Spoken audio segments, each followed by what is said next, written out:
In this question, you have to identify the type of ecosystem in which the presence of plants arranged in well-defined vertical layers depending on their height can be seen. Option A, tropical rainforest. Tropical rainforests exhibit a well-defined vertical stratification of plants.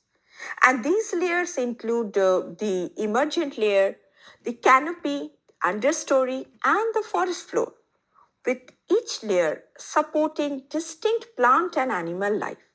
And this vertical arrangement is due to the dense vegetation and competition for sunlight. Hence, it is the correct option. Option B, grassland. It is incorrect because grasslands are dominated by grasses with scattered shrubs and trees, but they lack the dense vegetation which is needed to form a well-defined vertical layers.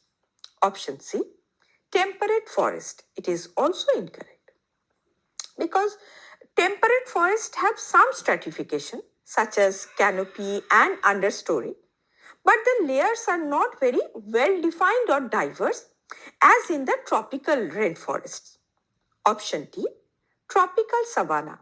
It is also incorrect because tropical savannas are characterized by grasses with scattered trees and shrubs, and they do not have dense vegetation or distinct vertical layers that are found in tropical rainforest.